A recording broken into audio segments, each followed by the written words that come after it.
বাবা আজকে তুমি একটা উচিত কথা বলেছো, এই দেশের মুসলমানরা আমাদের পূজায় আইসা আমাদের মেয়েদের গায়ে হাত দেয়, আমাদের বিভিন্ন জায়গায় ক্ষতি করে। আমরা তাদের এই অত্যাচারের ভয়তে তাদেরকে আমন্ত্রণ করি, নিমন্ত্রণ করি, কিছু খাওয়াই, তারা মনে করে যা তারা আসলে আমরা খুশি। আদৌ আমরা খুশি না। এই কথাটাই তুমি আজকে মাহফিলের মধ্যে বলেছো, এটা আমাদের জন্য বলেছো। এজন্য তোমাকে আমি বহুত বড় করে জানি, তোমার জন্য আমি দোয়া করি ভগবান তোমার দেবতা বানাই দিক। দুর্গা পূজা, সরস্বতী পূজা, লক্ষ্মী পূজা, কালী পূজা, বড় পূজা, কার্তিক পূজা, মাঘী পূর্ণিমা, হিন্দুদের কোনো পূজা পাঠ অনুষ্ঠানে যাব আরো জোরে, তাদের কাজে সাহায্য সহানুভূতি করব, ক্ষতিও করব না, উপকারও করতে যাব না। কথা বলেন ঠিক না? তাদের ক্ষতিও করব না যতক্ষণ তারা আমাদের ক্ষতি না করে, আর তাদের উপকারেও যাব না। ওই জায়গাটা আদমশুমারি হয়, ও জায়গা যারা গেছে সকলকে ফেরেশতা দিয়ে গুনিয়ে একটা লিস্টি করে ফেলে। ও জায়গা হিন্দুর ফাঁকে ফাঁকে জামাল, কামাল, লালটু, বল্টু, জুয়েল, টুয়েল, আব্দুল খালেক, আব্দুল মালেক, জরিনা, সকিনা, ডলি, বলি, আবার ফাঁকে ফাঁকে হরিপদ, নলি, ঋষি, গৌর গোবিন্দ, ব্যানার্জি, চ্যাটার্জি, ভট্টাচার্য, এ খাতা জড়াই গড়াই গেছে। আল্লাহ ফেরেশতাকে কুয়াইনতে লিখছিস, উড়াকান্দিতে লিখছিস না? কয় না, এই তো যশোরের দুর্গা পুজোতে লিখছি। তো জায়গা মুসলমান পালি কইতে কয় যে এই সব মুসলমানরা ওই জায়গা গেছে লাড্ডু খাতে, নাড়ু নাড়ু নাড়ু কয় নাকি লাড়ু।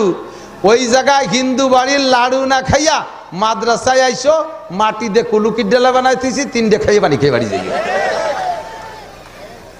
সুসদল জীবনও যাব, ঠিক আছে তো? প্রতিজ্ঞা, পাক্কা প্রতিজ্ঞা, ঠিক আছে? ছেলে মেয়েকেও যেতে দেবো না, তাই তো? আপনারা গেলে ওরা খুশি হয় না, বিপদে পড়ে নাড়ু খাওয়ায় যাতে আপনারা অত্যাচার না করেন।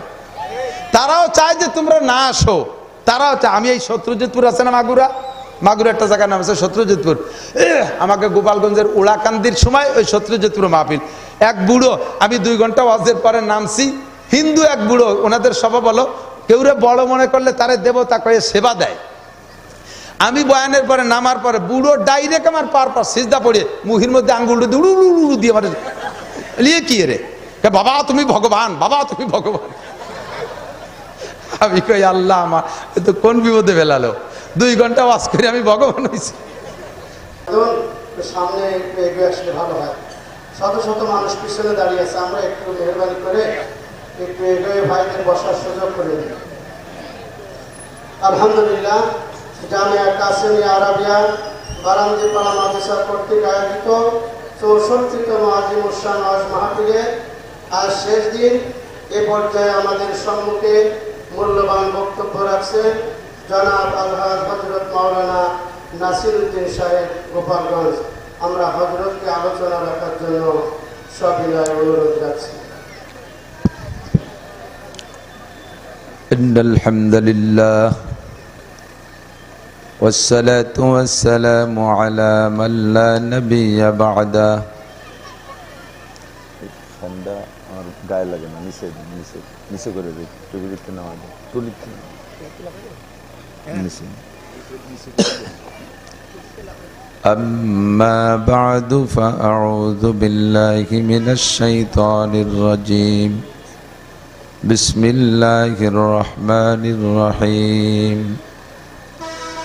يا أيها الذين آمنوا اتقوا الله حق تقاته ولا تموتن إلا وأنتم مسلمون.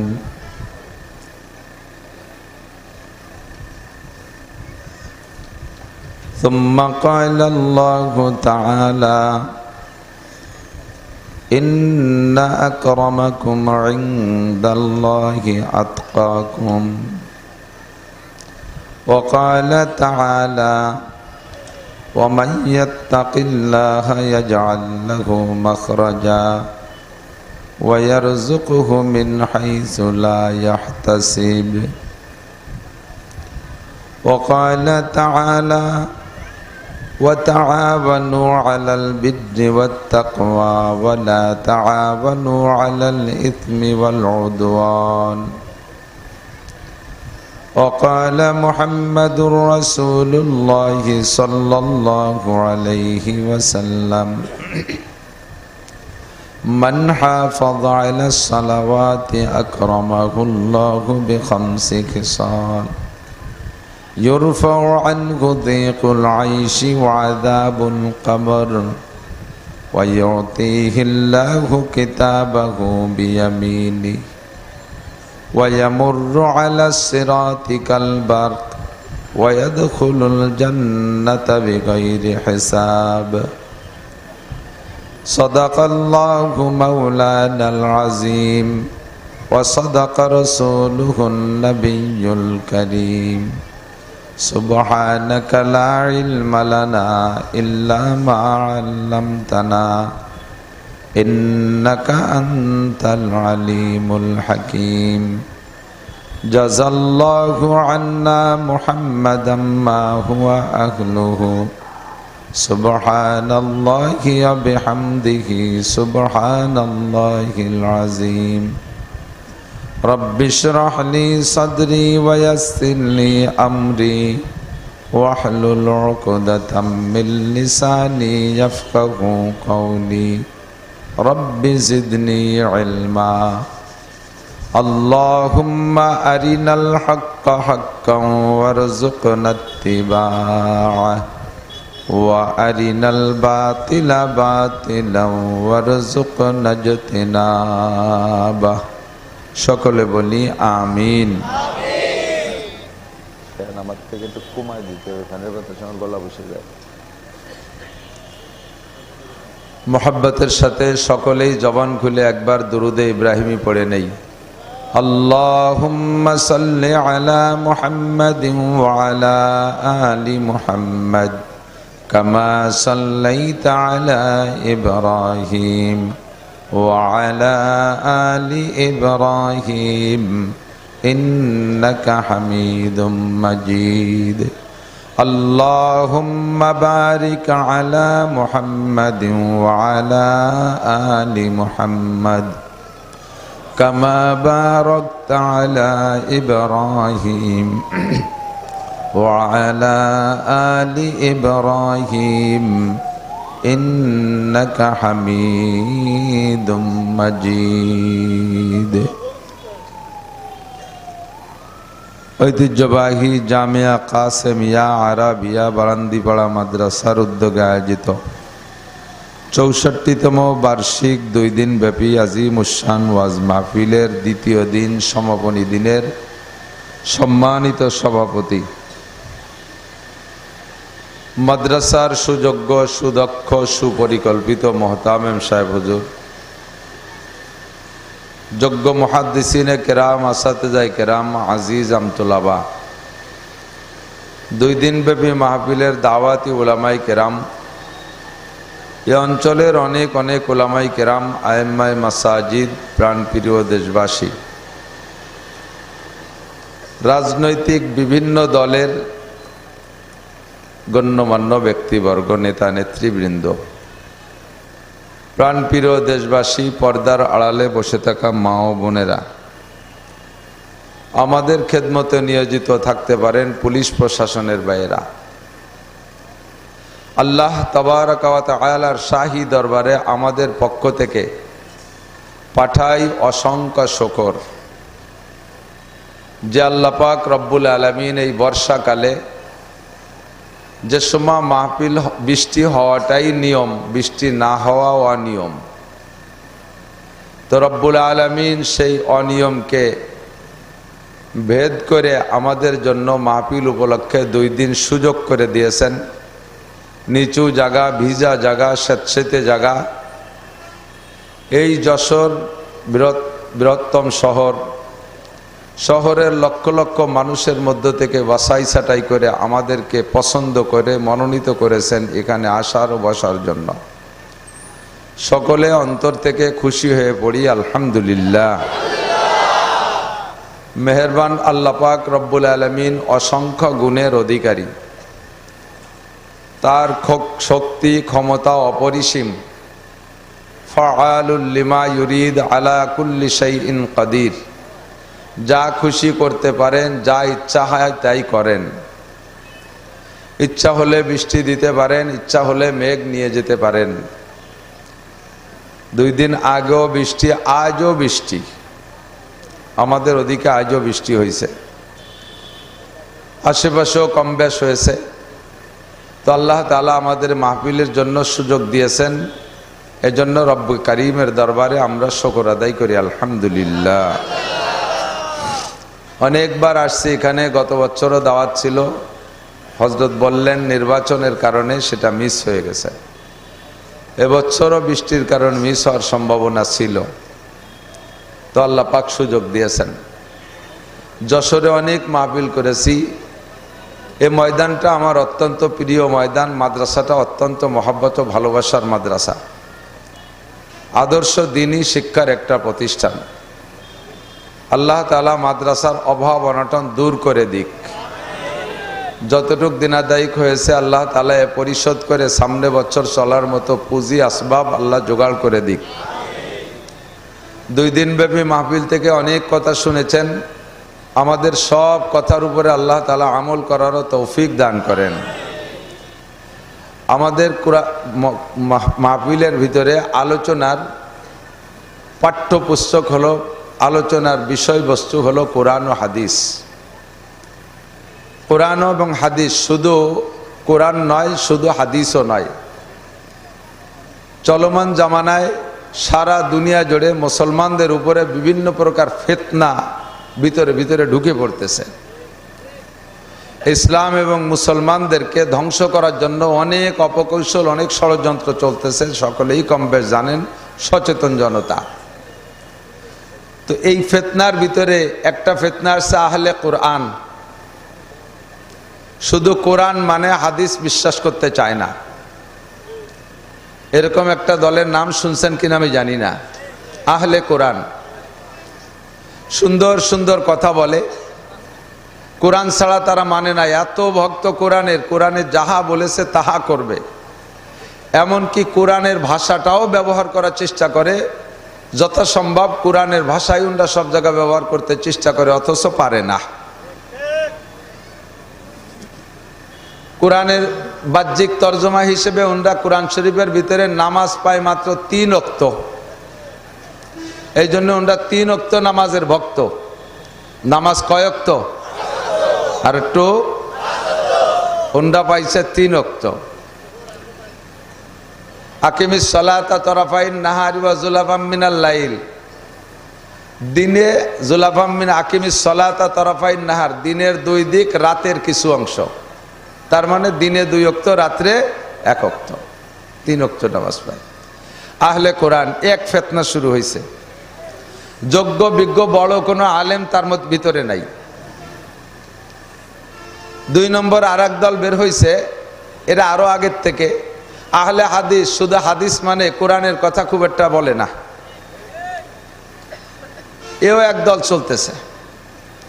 ভিতরে ঢুকছে কাদিয়ানি ফিতনা। কাদিয়ানির আবিষ্কার কোন জায়গার থেকে? উৎপত্তি ভারতের থেকে। একটু কোন জায়গা? ইন্ডিয়া, বাড়ির কাছে ইন্ডিয়া।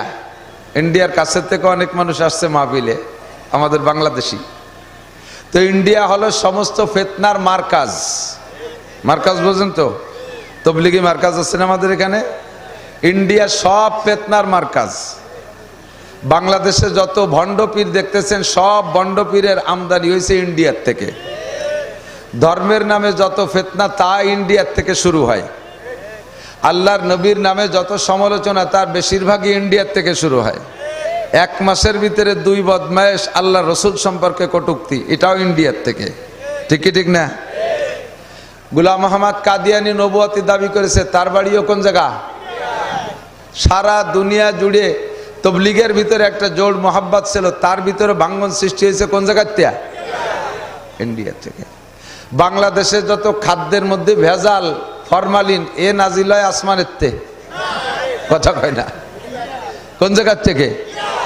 দুনিয়া দেখবেন আর আখেরাত দেখবেন, সব কিছুর ভেজালের কারখানা আমাদের বাড়ির কাছে ইন্ডিয়া। তো গোলাম মোহাম্মদ কাদিয়ানি, গোলাম মোহাম্মদ কাদিয়ানির বাড়িও ইন্ডিয়া, ঠিক না? তো এই গোলাম মোহাম্মদ কাদিয়ানি নবুয়তি দাবি করেছে, ও কি সত্য না ভণ্ড? মোমেন না কাফের? কাফের। তো এই হাজারো ফিতনার ভিতর দিয়ে আল্লাহ পাক আমাদের বাংলাদেশকে অনেকটা নিরাপদ রেখেছে আহলে হক কওমি ওলামায়ে কিরামদের মাধ্যমে। সহি দ্বীনের মাপকাঠি আল্লাহর রহমতে এদের কাছে আছে, ঠিক কি ঠিক না?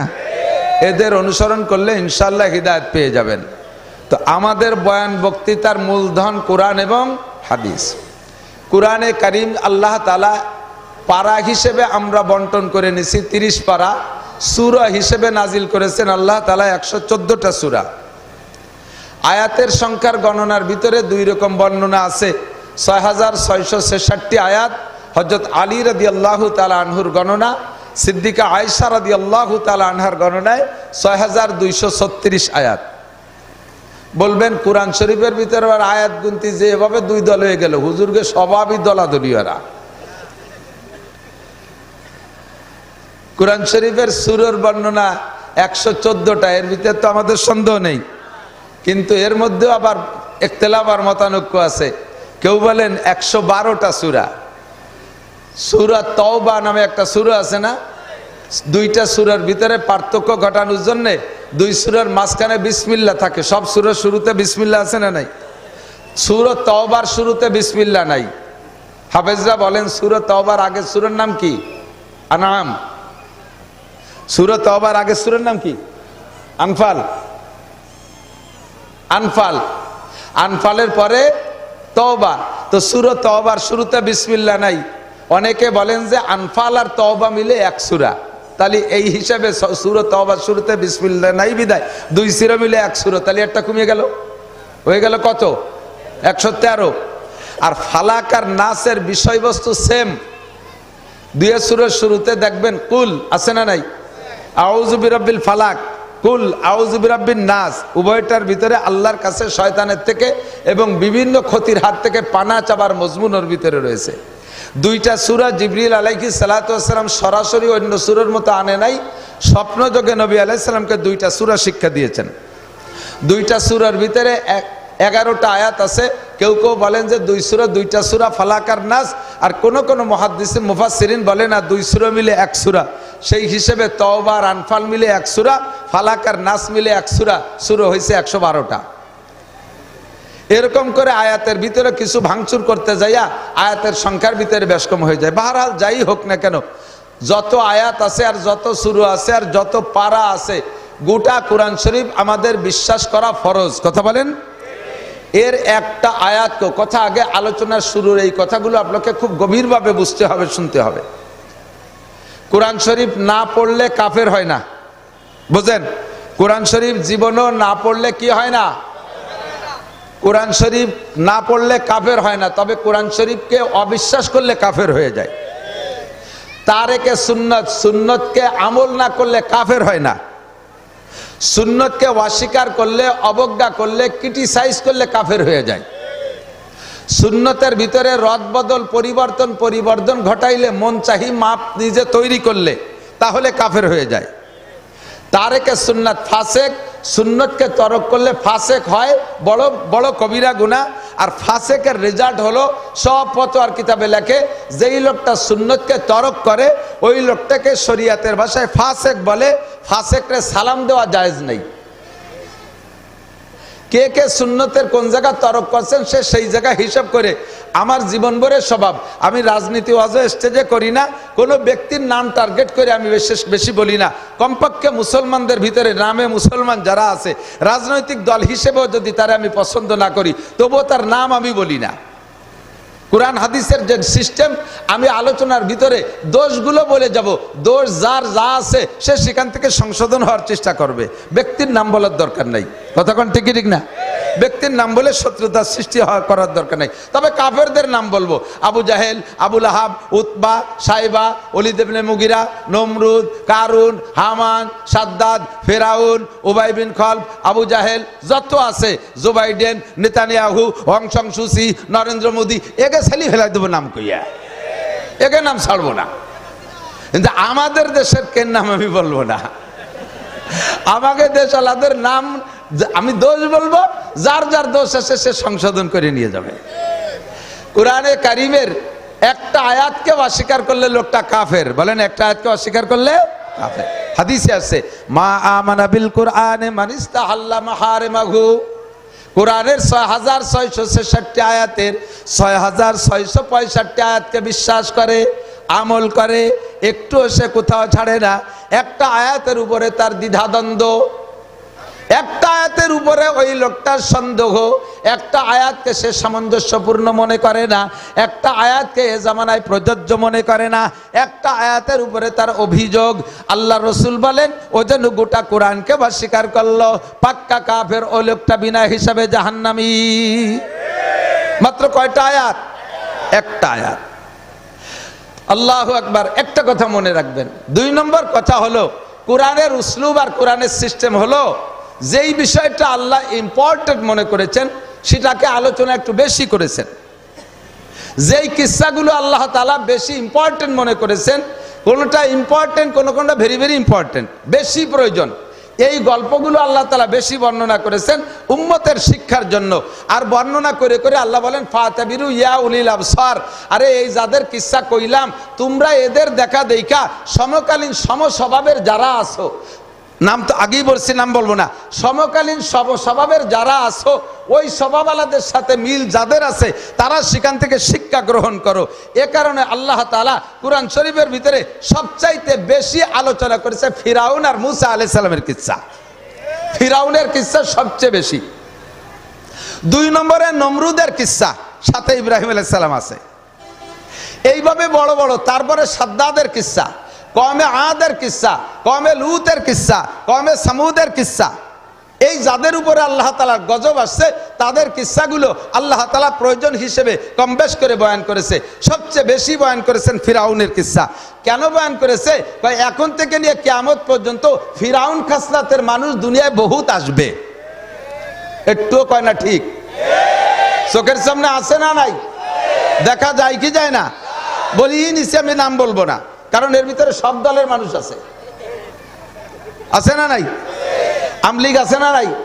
বিএনপি, জামাত, জাতীয় পার্টি, আটরশি, চন্দ্রপাড়া, মানিকগঞ্জ, সুরেশ্বর, ভোজেশ্বর, ইনায়তপুর, বাহাদুরপুর, শরিয়তপুর, মাদারীপুর, তবলিগ, চরমুনাই, মাইজভান্ডার, সব দলের লোক কম বেশ আছে না নাই? কাজেই কোনো এক দলের নামের দরকার নাই, যার যেটা লাগে সে সেটা গ্রহণ করবে। কষ্ট পাচ্ছেন? ফাতাবিরু ইয়া উলিল আবসার, বুদ্ধি থাকলে ওখান থেকে তুমি উপদেশ গ্রহণ করো। ফিরাউন মার্কা মানুষ কিয়ামত পর্যন্ত আসবে, নমরুদ মার্কা মানুষ আসবে, সাদ্দাত চরিত্রের মানুষ আসবে, আবু জাহেল চরিত্রের মানুষ আসবে, আবু লাহাব স্বভাবের মানুষ আসবে। এদের কিস্সা থেকে ফাতাবিরু ইয়া উলিল আবসার, তোমরা উপদেশ গ্রহণ করো। তাদের সাথে যে আচরণ আমি করেছি, তাদের সাথে যে আচরণ আমি করেছি, তোমাদের সাথে সে আচরণ আমি করতে পারি। কথা বলেন ঠিক কি ঠিক না? আল্লাহ পাক রব্বুল আলামিন কেউকে হারানোর জন্য, কেউকে হারায় দেওয়ার জন্য, এদিক তাকান, কেউকে হারায় দেওয়ার জন্য রব্বুল আলামিন সেখানে কোনো অস্ত্র ব্যবহার না করেও পারে। কাম্মিন ফিয়াতিন কালিলাতিন গলাবাত ফিয়াতান কাসীরাতাম বিইজনিল্লাহ। বদরের যুদ্ধে মুসলমান মাত্র 300 কতজন? 313। এগেনস্টে ফিরাউনের দলে লোক কত? 1000। কত? 1000। মুসলমানদের দলে 313 জন, তরবারি মাত্র 3 খেন, ঘোড়া মাত্র 2টা অথবা 3টা, উট একটা 2টা। 313 জন মানুষ, 3 থেকে 5 খান তরবারি। জোনাদার তরবারিও নাই, অস্ত্রও নাই। আর এদিকে ফিরাউন আসছে, প্রত্যেকের পাছার নিচে তৎকালীন দামি ঘোড়া, যুদ্ধের প্রশিক্ষণ দেওয়া ঘোড়া। প্রত্যেকের হাতে সমকালীন সবচাইতে বেশি শক্তিশালী তরবারি, মজবুত লোহার ঢাল, গায়ে লোহার পোশাক। 1000 ঘোড়া, 1000 যাত্রীর জন্য 1000 ঘোড়া, সাথে মালবাহী আনছে 500 উট। এভাবে সবকিছুতে ভরপুর। এই বদরের যুদ্ধে মুসলমান জিতছে না কাফেররা জিতছে? কাফের জিতছে না মুসলমান জিতছে? মাত্র 3 থেকে 5 খান তরবারির কাছে 1000 তরবারি হেরে গেছে। আল্লাহ তাআলা কেউকে জিতানোর জন্য অস্ত্রের মহতাজ না, কি বলা হয়, সমরাস্ত্রের মহতাজ না, অর্থের মহতাজ না, নিরস্ত্রভাবে আল্লাহ তাআলা জিতেই দিতে পারে। এই কিস্সাগুলো বিগত বলতাম, আল্লাহ তাআলা নগদ তা দেখায় দিয়েছে কিনা কথা বলেন। ফাতাবিরু ইয়া উলিল আবসার, ক্ষমতার মালিক কে? আল্লাহ। যে বিষয়টা আল্লাহ ইম্পর্টেন্ট আর জরুরি মনে করেছেন ওই বিষয়টা ওই পরিমাণ আলোচনা করেছে। একটু বোঝেন কথা? নামাজ মুসলমানদের ইবাদতের মধ্যে সবচেয়ে শ্রেষ্ঠ ইবাদত কি? এই ভাষা লাগে মানে রোজা নাকি অন্য কিছু? সবাই মিলে একবার কই, সর্বশ্রেষ্ঠ ইবাদত কলেমা পড়ে মুসলমান হওয়ার পরে সাবালেগের পর থেকে ওয়াবুদ রব্বাকা হাত্তা ইয়াতিয়াকাল ইয়াকিন, মরণকাল পর্যন্ত সর্বশ্রেষ্ঠ ইবাদতের নাম বলেছেন সবাই। আমি এজন্য একটু বলাই রাখি, কিয়ামতের ময়দানে যাতে যাইয়া আপনারা আমাদের বক্তাদের নামে মামলা দিতে না পারেন। আপনাকে কিয়ামতে ধরা হবে, তুমি কি নামাজের কথা কোনোদিন শোনো নাই? তোমার আমল নামায় নামাজ নাই, পড়ো না, তুমি কি নামাজের কথা কোনোদিন শোনো নাই? আপনি তখন বলবেন আল্লাহ এ কথাটা জীবনেও শুনি নেই। এই নাসির হুজুরে আনছিলাম আগে তো গোপালগঞ্জ কই একটু এনতা কচি লজ্জা রে ভয়ের, উনিও আইসে কোন ভয়ে না কোন তালে সে নামাজের কথাটা কই নেই, অস্বীকার করবেন যে নামাজের কথা জীবনেও শুনি নেই। আল্লাহ কয় নাকতিমু আলা আফওয়াহিক, তোর মুখ বন্ধ করে দেব, অতুকাল্লিমুনা আইদিক, তোর হাতে কথা বলবে, অতাশহাদু আরজুলুক, তোর পায়ে সাক্ষী দেবে, তোর ঠোঁটে আলাদা করে বলবে, তোর চোখেও বলবে, তোর কানেও বলবে। কানে বলবে আল্লাহ নামাজের কথা আমি শুনেছি, পায়ে বলবে এই নামাজের কথা শুনতে আমি হেঁটে গেছিলাম, হাত বলবে আমি সাথে ছিলাম, চোখ বলবে বলার সময় আমি হুজুরের নিজে চোখে দেখেছি, ঠোঁটেও বলবে আমি স্বীকার করেছি। অথচ আপনি বলতে চাইবেন না, আপনার জবানকে আল্লাহ বন্ধ করে দেবে। আর এরপরে সব কিছুতে যখন সাক্ষী দেবে, হ্যাঁ এই নামাজের কথা হুজুর বলেছে আমরা শুনেছি, তখন আবার আপনাকে জবান খুলে দিয়ে বলবে এ বল তোর অঙ্গ প্রত্যঙ্গে সত্য বলেছে না মিথ্যা বলেছে। তখন আপনি বলবেন আল্লাহ এই অঙ্গ আমার বিপক্ষে, ওদের জন্য এত কিছু করলাম, সেই অঙ্গ প্রত্যঙ্গ আমার বিপক্ষে চলে গেছে, ওরা মিথ্যে কথা কয়। এরপরে আল্লাহ পাক রব্বুল আলামিন বলবেন ওয়াকুল্লা ইনসানিল আনজামনাহু তাইরাহু ফি উনুকি ওয়া নুখরিজু লাহু ইয়াওমাল কিয়ামাতি কিতাবান ইয়ালকাহু মানশুরা মা ইয়ালফিজু মিন কাওলিন ইল্লা লাদাইহি রাকিবুন আতীদ কিরামান কাতিবিনা ইয়ালামুনা মা তাফআলুন। তোমার কাঁধে দুইজন ফেরেশতা নির্ধারিত ছিল, মোতায়েন করা ছিল, জবান থেকে যে কথাটা বের হয় ওই কথাটাই তারা লেখে, মনের মধ্যে যে কথা কল্পনা হয় ওই কথা তারা লেখে না। মনের ভিতরে যত কল্পনা করেন, যতক্ষণ পর্যন্ত কাজে বাস্তবায়ন না করেন আর জবানে উচ্চারণ না করেন অতক্ষণ পর্যন্ত ফেরেশতারা লেখে না। এবার মুখ দিয়ে বলার সঙ্গে সঙ্গে ফেরেশতারা লিখে ফেলাইছে, লিখতে লিখতে বিশাল আমলনামা তৈরি হয়ে গেছে। মরণের সময় ফেরেশতারা আল্লাহর কাছে বলবে আল্লাহ এই বড় বস্তা আমলনামার বস্তা, এইটা রাখবো কোন সিন্ধুকের ভিতরে, কোন আলমারির মধ্যে রাখবো, আয়রন সেফ কোথায়, স্টিলের আলমারি কোথায়, বাক্স কোথায়, কোনটার মধ্যে রাখবো? আল্লাহ পাক বলবেন কোনো বাক্সের মধ্যে রাখা লাগবে না, যার যার আমলনামা তার তার গলায় ঝুলিয়ে দাও। ওয়াকুল্লা ইনসানিল আলজামনাহু তাইরাহু ফি উনুকি, আল্লাহ কয় প্রত্যেকের আমলনামা গলায় ঝুলিয়ে রাখা হবে আর বের করা হবে কবে? নুখরিজু লাহু ইয়াওমাল কিয়ামাতে কিতাবান ইয়ালকাহু মানশুরা, যেদিন সবাই অস্বীকার করবে এ কথা শুনি নাই, ওটা জানি না, নামাজ জানি না, রোজা শুনি নাই, হজ শুনি নাই, দাড়ির কথা শুনি নাই, ডিলাকুলুক শুনি নাই, মেসওয়াক শুনি নাই, সত্য সঠিক জায়গায় ভোট দিতে হবে এ কথাগুলো শুনি নাই, এভাবে যখন অস্বীকার করবে নুখরিজু লাহু ইয়াওমাল কিয়ামাতে কিতাবান ইয়ালকাহু মানশুরা, ওই দিন এই আমলনামা খুলে তার সামনে দেয়া হবে। আর আল্লাহ পাক বলবেন ইকরা কিতাবাকা, আমি তোর সাথে মৌখিক ঝগড়া করব না, তোর আমলনামা তুই পড়ে দেখ। বিশ্বাস হয়? বিশ্বাস হয়? দূর গোলার ডিম বিশ্বাস হয়? বিশ্বাস হয়?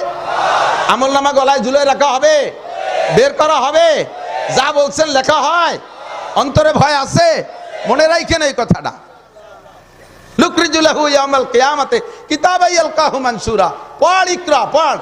আপনি পড়ে কি বলবেন জানেন? সূরা কাফের মধ্যে আছে লা ইগাদিরু সগীরাতান ওয়ালা কাবীরাতান ইল্লা আহসাহা ওয়া ওয়াজাদু মা আমিলু হাজিরা ওয়ালা ইয়াজলিমু রাব্বুকা আহাদা। কন্না সুবহানাল্লাহ।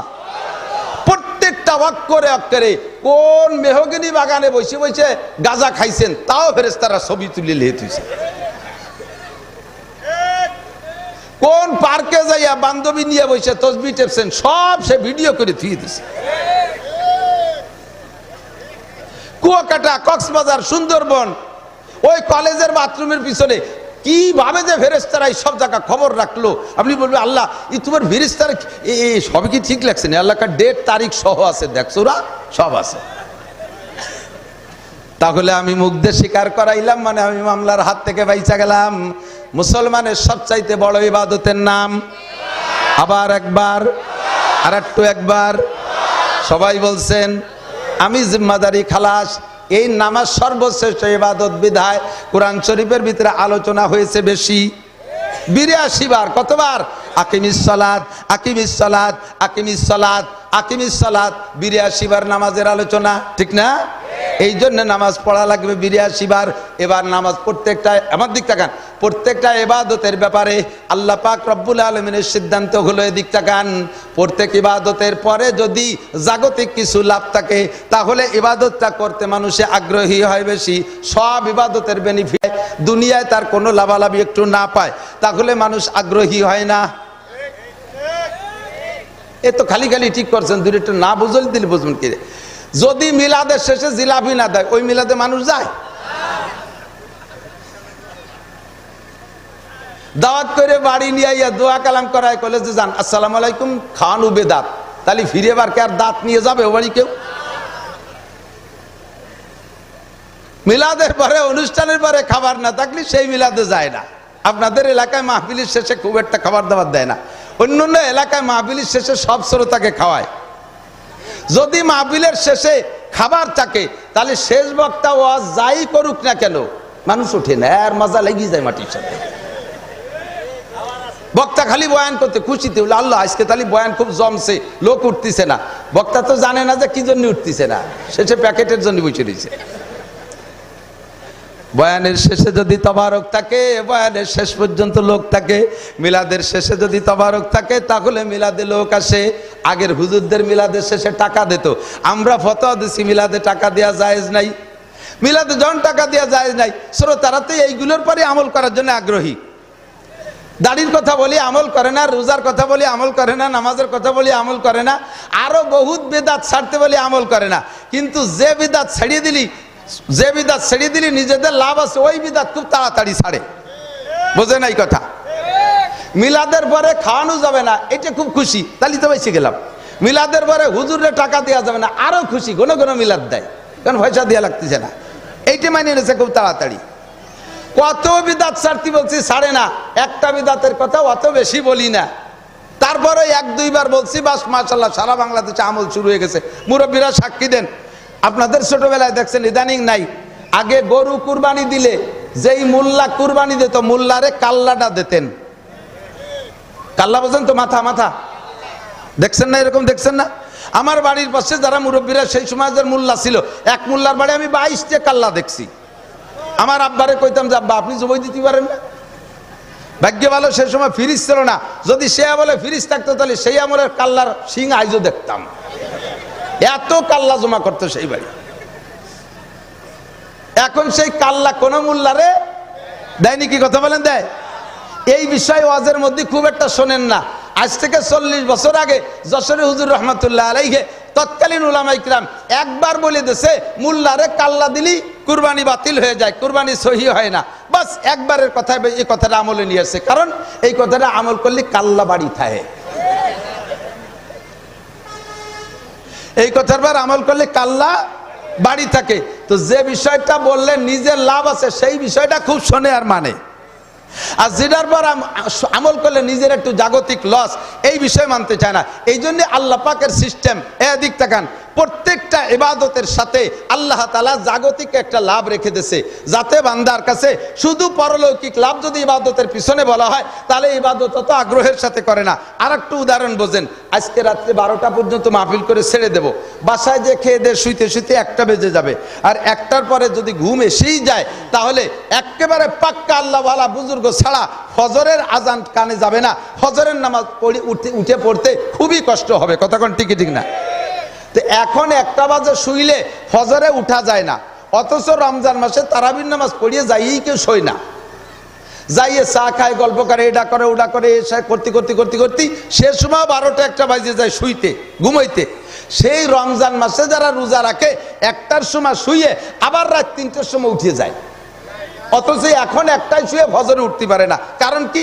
ওই সময় 1টায় শুয়ে 3টায় উঠার কারণ হলো 3টায় উঠতে পারলে ভালো ভালো খাওয়া যায়, এই জন্য ওই সময় 3টে মিস হয় না।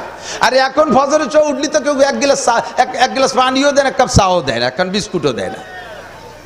যেহেতু এই সময় শেষ রাত্রি উঠার মধ্যে জাগতিক কোনো লাভ নাই, এই জন্যই যে শুইলে পারে করে শয়তান মতো না হেঁটে যে ঘুমায়, বেলা 9টার সময় ওঠে। আর রমজান মাসের শেষ রাত্রি উঠলে খাবার খাওয়া যায়, এই জন্য সেই সময় টাইম মতো ওঠে।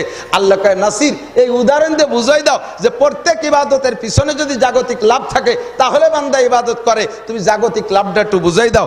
1 নম্বরে নামাজ সর্বশ্রেষ্ঠ ইবাদত, 82 বার আলোচনায় এসছে। এই নামাজের পিছনে আল্লাহ তাআলা 5টা পুরস্কার রাখছে। দাওয়াত ও তাবলীগের সাথীদের কাছ থেকে শুনেছেন, আমাদের কাছ থেকে শুনেছেন, 4টি পুরস্কার মরার পরে একটা পুরস্কার দুনিয়ায়। কথা বলেন ঠিক ঠিক না? তো দুনিয়া আমার নগদে সামনে আছে, কাজেই তার পুরস্কারটাও নগদে, সেটা হলো ইউরফা আনহু যিকুল আইশ। ভালো করে বুঝে নেন আমার দিক থেকে। নামাজি মানুষকে আল্লাহ তাআলা অভাবে রাখে না। কোন সুবহানাল্লাহ। নামাজি মানুষের কি হয় না? অভাব হয় না। এই অভাব হয় না একটু তর্জমা বুঝতে হবে, আমার দিক সব কথা শুনতে হবে। অভাব হয় না মানে রিক্সা চালানো আলারে আল্লাহ তাআলা বিমানের পাইলট বানাবে তা না। কিষেন বেচা আলালে আল্লাহ শিল্পপতি বানাই দেবে তা না, বুঝেন? কামলা দিয়ে আলে আল্লাহ তাআলা কোটিপতি বানাবে তা না। আল্লাহ তাআলা সিস্টেম ভাগ করে রাখছে এভাবে, যদি যেই লোকটা ডেলি 500 টাকা ইনকাম করে, ওই লোকটা যদি নিয়মিত নামাজ পড়ে, তার প্রত্যেক দিন 500 টাকা ইনকামের ব্যবস্থা থাকবে, তার 500 টাকা ইনকামের মধ্যে কম হবে না। যেই লোকটা ডেলি 2000 টাকা কামাই করে, লোকটা যদি নামাজ পড়ে তাহলে তার জীবন ভরে 2000 টাকা ইনকামের ব্যবস্থা থাকবে, ওই লোকটার 2000 টাকা মিস হবে না। যদি শিল্পপতি ডেলি 1 কোটি টাকা ইনকাম করে, ওই লোকটা যদি নামাজি হয় তাহলে প্রত্যেকদিন তার 1 কোটি টাকা ইনকামের ব্যবস্থা থাকবে, এইটার মধ্যে কম হবে না। রিজিকের অভাব হবে না, মানে হলো এইটা। ব্যক্তি যেমন তার জন্য আল্লাহ তাআলা নিয়ামত সেভাবে ভাগ করে রাখছে। কতক্ষণ ঠিক না? আরে আমাদের যশোরে তো আছে সব ফল, বাংলাদেশের সবচাইতে ফল ফ্রুটের এলাকা যশোর। এই খেজুর বাগান, খেজুরের মার্কেটে গিয়ে দেখেন সব খেজুর কি এক প্রকার? বিভিন্ন প্রকারের খেজুর আছে না? 200 টাকা দামের খেজুর আছে না নাই? তা খাওয়ার মানুষ আছে না নাই? 2000 টাকা দামের খেজুর আছে না নাই? তা খাওয়ার মানুষ আছে না নাই? আছে, আছে। প্রত্যেক জিনিসের ভিতরে আল্লাহ তাআলা ছোট বড় পার্থক্য করে রাখছে। মানুষের এরকম পার্থক্য করে রাখছে, রুচিও পার্থক্য করে রাখছে, তৌফিকও পার্থক্য করে রাখছে। 50 টাকা 40 টাকা দামের চাউল আছে না নাই? তা খাওয়ার মানুষ আছে না নাই? 300 টাকা দামের চাউল আছে, তা খাওয়ারও মানুষ আছে। এবার যেই লোকটা 40 টাকা দামের মোটা মোটা চাউল খায়, ওই লোকটারে 300 টাকা দামের ভাত খাওয়াইয়ে কাজ নেওয়া যাবে না। কারণ 300 টাকা দামের চাউল, পাতলা পাতলা চাল, ওর ভাত খাইয়া কুদালে 2 কোপ দিয়ে একবার পেশাব করলে সাপ, ও দুবার মতো কাজ করতে হবে। ওর গাবের আঠির মতো মোটা মোটা চালের ভাত খাতে হবে, ওর জন্য আল্লাহ সেই চাল রাখছে। এবার যে 300 টাকা দামের চাউল খায়, ওরে 40 টাকা দামের চাউলের ভাত খাইলে ও পেট খারাপ হয়ে মরে যাবে। ব্যবস্থা রাখছে কি রাখে নাই? রাখছে না? ঠিক না? আল্লাহ তাআলা সব জায়গায় এরকম পার্থক্য করে রেখেছে। তো দোস্ত, নামাজি ব্যক্তিকে আল্লাহ 5টা পুরস্কার দেয়, তার ভিতরে 1 নম্বর পুরস্কার কি বলেন? রুজির অভাব দূর হয়ে যাবে। বলেন রুজির অভাব। ও যুবক, চাকরি তোমারে কেউ দিতে পারবে না। শেখ হাসিনারে তাড়াইছি তাই বলে যে এখন সব চাকরি আমরা পেয়ে যাব? আরে যে পরিমাণ বাংলাদেশের চাকরির ভ্যাকান্সি, তার চাইতে বেকারের সংখ্যা কম না বেশি? ইউনূস স্যার সব সবাইকে চাকরি দিতে পারবে? উপদেষ্টারা দিতে পারবে? বিএনপি ক্ষমতায় আসলে কি দল বেদল বৈষম্য দূর করে, বৈষম্য দূরের আন্দোলন তো হয়েছে। বৈষম্য দূরের মানে কি? যে আগে শুধু আমলিগালারা চাকরি পাইতো, অন্য দলালারা পাইতো না। কোটাভিত্তিক মুক্তিযোদ্ধারা পাইতো, অন্যরা পাইতো না। এখন বৈষম্য বিরোধী মানে কি? যে কোনো দলের কোনো কি বলা হয়, বৈষম্যতা থাকবে না। দলমত নির্বিশেষে যোগ্যতা যাচাইতে বিএনপি আলাও যেমন পাবে, জামাত আলাও তেমন পাবে, আমলিগ আলাও সেরকম পাবে। কথা বলেন ঠিক ঠিক না? এখন বিএনপি ক্ষমতায় আসলে এই বৈষম্য দূর করে বাংলাদেশের সমস্ত বেকারকে চাকরি দেওয়ার মতো ভ্যাকান্সি খালি। কিন্তু রুজির দরকার আছে না নাই? এই রুজি পাইতে হলে একমাত্র নামাজ। যুবক সিদ্ধান্ত নাও, নামাজের যুবক সিদ্ধান্ত নাও। নামাজ সর্বশ্রেষ্ঠ ইবাদত, এর বিনিময়ে আল্লাহ তাআলা দুনিয়ায় রিজিকের অভাব দূর করে দেবে। কোন সুবহানাল্লাহ। 2 নম্বরে মরার পরে কবর আযাব মাপ। বলবেন না সুবহানাল্লাহ? কবরের আযাব সত্য না মিথ্যা? হক না মিথ্যা? কবর আযাব হক না বাতিল? অবশ্যই হক। কথা বলেন ঠিক না? আল্লাহু আকবার। নবী পাক বলেন আযাবুল কবর হক, নামাজি ব্যক্তির কবর আযাব হবে না। 3 নম্বরে ইউতিহিল্লাহু কিতাবাহু বিয়ামিনিহি, ওই ব্যক্তিকে আল্লাহ তাআলা ডান হাতে আমলনামা দিবেন কিয়ামতের ময়দানে। ডান হাতে আমলনামা পাইছেন তো পাকা পান। এবার ডান হাতে আমলনামা পেয়ে যাবেন কোন জায়গায়? আরেকটা ঘাটি আছে, তার নাম পুলসিরাত। পুলসিরাতের দরজায় পুলসিরাত পার না হয়ে উপার যেতে পারবেন না, পদ্মা নদী পার না হয়ে ঢাকা যাইতে পারবেন না। তো পুলসিরাতের ঘাটে গিয়ে দেখবেন 30,000 বছরের পথ, বহুবার শুনেছেন, এসে গেছে বলে যাচ্ছি শুধুমাত্র। 10,000 উঠতে সমতলে 10, নামতে 10, চুলের চেয়ে চিকুন, হীরার চেয়ে ধারালু, ধরার কোনো বাস নাই যে পাত তলেরটা ভাঙ্গে যায়, যাক উপরটা ধরে জুতু ভার্সেলি যাবে, কোনো ব্যবস্থা। পুলসিরাতের দরজায় যাইয়া, গেটে যাইয়া বয়তে আপনি চক্ষু বন্ধ করে পড়বেন, ডান হাতে আমলনামা, ওকুদে এত বড় লম্বা পথ, এই শর্ট সময়ের ভিতরে আমি কিভাবে পার হব আল্লাহ। চক্ষু বন্ধ হয়ে যাবে, আবার চিন্তা করবেন, বন্ধ করে বসে থাকলে তো কাজ হবে না, পার তো হতেই হবে, জান্নাত তো পুলসিরাতের উপার, দেখি কোনোভাবে পার হওয়া যায় নাকি। চোখ খুলে দেখবেন যে আপনি পুলসিরাতের উপার। এটা একমাত্র কিসের বিনিময়? আরো জোরে নামাজ পড়বেন তো ইনশাআল্লাহ, পড়ার নিয়ত আছে তো ইনশাআল্লাহ। যুবকরা একটু পাক্কা নিয়ত করো দোস্ত, আমার প্রিয় বন্ধু যুবকরা, তোমরা নামাজি হয়ে যাও। আমি বহুবার বলেছি, যশোরের ভিতরে বলেছি, এই নামাজটা আমরা জীবন ভরে ওয়াজ করে ভরাতে পারতেছি না। বিগত সরকাররেও কইছি, তার আগেও বিএনপির আমলেতে ওয়াজ করতে করতে আইছি। সব সরকারকে সাধারণভাবে বলছি, আপনাদের এগেনস্টে কেউ থাকবে না, সারা বাংলাদেশের ভোট আপনাকে চেয়ে দেব, মাত্র 2-3টে বিল পাস করেন, 2-3টে বিল পাস করেন। জাতীয় সংসদে কত বিল পাস করলেন? পুজোর বিল পাস করলেন, গানের বিল পাস করলেন, ক্রীড়ার বিল পাস করলেন, ক্রিকেটের বিল পাস করলেন, আরো কতটা পাস করলেন। মুসলমানের জন্য বাংলাদেশে নামাজটাকে বিল আকারে পাস করেন। রাজি আছেন না আপনারা? নামাজ বিল আকারে পাস যদি করা হয়, আপনারা একমত আছেন তো? 1 নম্বরে নামাজটা বিল আকারে পাস করেন, 2 নম্বরে জাকাত পাস করে, সঠিকভাবে জাকাতটা বিল আকারে পাস করে, যথাযথ কালেকশন করে আমানতদার মানুষের মাধ্যমে বন্টন করেন। চোর সুটটা রাতে দিলি পারো, আমরা ভাগে পাই না, বলেন না সুবহানাল্লাহ। চোর সুটটা রাতে দিলি ভাগে পাই, কতক্ষণ পাই? সৌদি আরবে যারা হজে গেছেন, হজ করছেন, কুরবানি দিচ্ছেন না হজে, যত কুরবানি দিচ্ছেন নিশ্চয়ই আপনারা খেয়ে আসেন নাই। সেই কুরবানির জন্তুর গোস্ত আমরা খাই না, ওটা জবাই করে রেখে আসে, ওর খবরও থাকে না। বহুত হাজিরা জানেও না যে কুরবানি কয়টা দেশে না দেশে। তো কুরবানি হয় প্রত্যেকের নামে, এই লক্ষ লক্ষ কুরবানি, এই কুরবানি তারাও খায় না, যায় কোন জায়গা? গরিব দেশে বন্টন করে দিয়ে দেয়। পরে নাড়ি বুড়ি ফেলাইয়া, ধুয়ে মুছে কাফন টাফন ভরাইয়া, জানাজা ছাড়া এবার প্রত্যেক দেশে দেশে ভাগ করে দেয়। সবচেয়ে বেশি আসে বাংলাদেশে, প্রত্যেক বছরই আসে। আপনারা তো রেগুলার প্রত্যেকে একটা পান, 10-15 জন জড়াইতে একটা পান, মহল্লা ধরিতে একটা পান, তা যাই কোন জায়গা?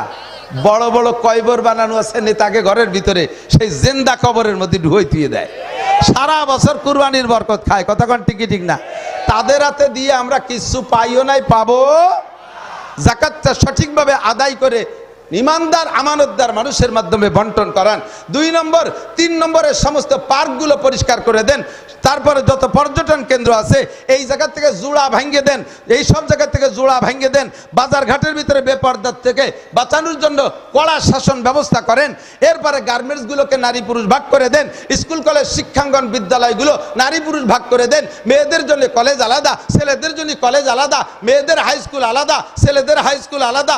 প্রাইমারি সেক্টর পর্যন্ত সহশিক্ষা থাকতে পারে, হাই সেক্টর থেকে উপর পর্যন্ত প্রত্যেকটা পার্থক্য হতে হবে, এমন করে পর্দার একটা হুকুম দিয়ে দেন। অফিস আদালতের ভিতরে মেয়েরা আলাদা, পুলিশ মহিলারা আলাদা থাকবে, তাদের থানা থাকবে আলাদা, তাদের ঘর থাকবে আলাদা, পুরুষ পুলিশের জন্য আলাদা ব্যবস্থা থাকবে। এই পর্দার পরিবেশ করলে আল্লাহ কায় লাফাতাহনা আলাইহিম বারাকাতিম মিনাস সামাই ওয়াল আরদ, আসমান আর জমিন থেকে রহমত আর বরকতের সমস্ত দরজা তোমাদের জন্য খুলে দেব। বিশ্বাস হয় কি হয় না? বিসমিল্লাহ।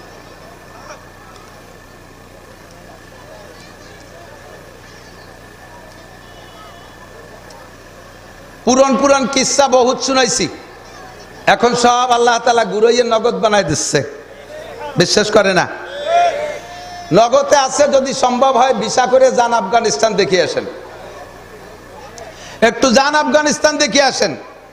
কুরআনী আইন, শরিয়াতের আইন, ইসলামী আইন বাস্তবায়ন করলে রাষ্ট্রীয়ভাবে আল্লাহ তাআলা আসমান থেকে রহমত আর বরকত নাজিল করে দেয়।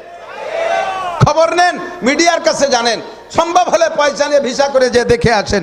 আমরা একেবারে সত্য সংবাদ যারা সচক্ষে দেখে আসছে তাদের কাছ থেকেও শুনেছি, মিডিয়ায় দেখেছি, যেই আফগানিস্তানে মাত্র 22 সালে তারা স্বাধীন হয়েছে, 40টা বছর যুদ্ধ বিধ্বস্ত দেশ, 20 বছর রাশিয়াওয়ালা মারছে, 20 বছর নেটো আমেরিকা বাহিনী নিয়ে মারছে, মাইরে সাফ করে ফেলাইছে, মাটিতে তামা তামা করে ফেলাইছে পুড়াইয়া। সেই মাটিতে সেই আমলে যেই আনার গাছ ডালিম গাছ ছিল, সেই ডালিম গাছে যে সাইজের ডালিম হইতো 4 কেজি হতো, কেজিতে 4টে লাগতো। কয়টা? সেই জমিন রয়ে গেছে, সেই আফগানিস্তান রয়ে গেছে, গাছও সেই রয়েছে, গাছ পাল্টায় নতুন গাছ লাগাই নেই। শুধুমাত্র শাসন ব্যবস্থা পাল্টে যাওয়ার সাথে সাথে পরবর্তী বছর থেকে আল্লাহ পাক এই ডালিমের সাইজ করে দিয়েছে এমন, ওই গাছেরই এক ডালিমে 1 কেজি, 1.5 কেজি, 2 কেজি হচ্ছে, রসে ভরা। কে দেয়? লাফাতাহনা আলাইহিম বারাকাতিম মিনাস সামাই ওয়াল আরদ। আল্লাহ পাক বলেন, বান্দা দুনিয়ায় তুমি আমার কোরআন সুন্নাহ শরিয়াতকে বাস্তবায়ন করো, আসমান থেকে রহমত, জমিন থেকে আমি বরকত দিয়ে দেব। এই জন্য সরকারের কাছে দাবি করছি, বর্তমান সরকার, তোমাদের ভাসমান সরকার, নির্বাচিত সরকার, আল্লাহর জমিনে যেন আল্লাহ তাআলা নামাজি সরকারের ব্যবস্থা করে দেয়, ইমানদার সরকারের ব্যবস্থা করে দেয়। আমি বলি নাই কোন দল, যে দল করবে আল্লাহ তাআলা যেন সেই দলকে নির্বাচিত করে দেয়, যারা কোরআনী আইন বাস্তবায়ন করবে। কথা বলুন ঠিক কি ঠিক না? আর কোরআনী আইন বাস্তবায়ন হইলে, আমার দিক, কোরআনী আইন বাস্তবায়ন হইলে দেশে মুসলমানদের চাইতে অমুসলমানরা শান্তি পাবে বেশি, মুসলমানের চাইতে অমুসলমানরা যত্ন পাবে বেশি, সুবিধা পাবে বেশি, লাভবান তারা বেশি হবে। এদিক তাকান। কারণ কোরআনী আইন যদি এদেশে বাস্তবায়ন হয় তাহলে বিচার ব্যবস্থা কেমন হবে জানেন? কোরআনের বিচার হলো আস-সারিকু আস-সারিকাতু ফাকতু আইদিয়াহুমা জাযাআম বিমা কাসাবা নাকালাম মিনাল্লাহ। মুসলমান যদি চোর অথবা সুন্নি হয়, সুন্নি চেনেন নাকি? মহিলা চোররে সুন্নি কয়। পুরুষে চুরি করলি চোর, মহিলা চুরি করলি সুন্নি। চোর আর সুন্নি ধরা পড়লে হাত কেটে দাও, তবে এটা মুসলমান চোর আর সুন্নি হতে হবে। মুসলিম কান্ট্রিতে যদি অমুসলমান চোর সুন্নি ধরা পড়ে তারে হাত কাটা যাবে না, কারণ সে কোরআনী সংবিধান মানে না, কোরআনের বিচার সে মানে না। কাজেই কোরআনের বিচার তারপর করলে সে জুলুম মনে করবে। লা ইকরাহা ফিদ্দিন, ধর্মের মধ্যে জবরদস্তি নাই। তাহলে তাদেরকে কি হবে? তাদের নরমাল কোনো বিচার করতে হবে, শাসন ব্যবস্থা ঠিক রাখার জন্য, দেশের সংবিধান ঠিক রাখার জন্য, দেশের পরিবেশ ঠিক রাখার জন্য। অন্য কোনো নরমাল বিচার দেখেন, মুসলমান চুরি করে হাত কাটা খাইছে, কাফেরে চুরি করে হাত কাটা খাবে না, তাহলে সুবিধা তারা বেশি পেয়ে গেছে না? আযানিয়াতু ওয়াযানি ফাজলিদু কুল্লা ওয়াহিদিন মিনহুমা মিয়াতা জালদা। না, অবিবাহিত নারী আর পুরুষ যদি জিনা করে ধরা পড়ে মুসলিম কান্ট্রিতে, অবিবাহিত, তাহলে তাদেরকে 100 করে ডুরা মারো। কত? মুসলমান যদি জিনা করে ধরা পড়ে 100 ডুরা মারবা না, কারণ এটা কোরআনের বিচার, ওরা কোরআন মানে না। কাজেই কোরআনের বিচার তাদের উপরে প্রয়োগ করলে তারা অসন্তুষ্ট হবে, তারা জুলুম মনে করবে, তাদের জন্য অন্য নরমাল বিচার, তাদেরই সুবিধে বেশি হয়ে গেল। আস-সাইকু ইযা জানায়া ফারজুমুহুমা, কোরআনের বিচার হলো বিবাহিত বুড়ো বুড়ি এই জাতীয় মানুষ যদি জিনা করে ধরা পড়ে পুইতে পাথর মেরে শেষ করে দাও। মুসলমান যদি জিনা করে ধরা পড়ে তাহলে তাদেরকে পাথর মারবা না, এটা কোরআনের বিচার। ওরা কোরআন মানে না, কোরআনের বিচার তাদের পর করবা না, তাদের নরমাল বিচার করো। তাহলে সুবিধা আমাদের চাইতে তাদের বেশি কিনা? কথা বলেন ঠিক ঠিক না? এই জন্য আমি তাদেরকেও দাওয়াত দেব, ও দোস্ত, মুসলিম কান্ট্রিতে কোনো মুসলমান অমুসলমানদের মন্দির, গির্জা, প্যাগোডা, মূর্তি এগুলো ভাঙতে পারবে না, ধর্মীয় উপলব্ধি, তাদের ধর্মীয় অনুভূতিতে আঘাত করতে পারবে না, তাদের কোনো কিছু সমালোচনা করতে পারবে না। মুসলিম কান্ট্রি যদি হয়, ইসলামী হুকুমত হয়, তারা উন্মুক্তভাবে তাদের ধর্মকে তারা আমল করবে। যদি কেউ করে, হযরত ওমর বলেন, তাহলে অমুসলমানদের কোনো ক্ষতি করলে তাকে ন্যূনতম 6 মাস জেলে আটকায় রাখা হবে, 6 মাস জেলে আটকায় রাখা হবে। দেখেন তাদের জন্য কত সুযোগ সুবিধা আমরা করে দিছি, ঠিক কি ঠিক না? দুঃখের বিষয়, পরিতাপের বিষয়, সব সুযোগ আমরা করে দেওয়ার জন্য রেডি আছি। কষ্ট লাগে এই বাংলার জমিনে লক্ষ কোটি মুসলমান, সংখ্যাগরিষ্ঠ মুসলমানের ভিতরে থাইকেও মাঝে মাঝে হিন্দু ভাইরা আমার নবীকে নিয়ে সমালোচনা করে, ইসলাম নিয়ে কটূক্তি করে। কথা কন? কোনোদিন বলি নাই, কোনোদিন তোমাদের ধর্ম নিয়ে বলি নাই, বরঞ্চ তোমাদের মাথায় তেল মারিয়েই কথা বলি। কিন্তু এখন তোমরা পাও পাড়ায় ধরে মারামারি বাজাচ্ছ।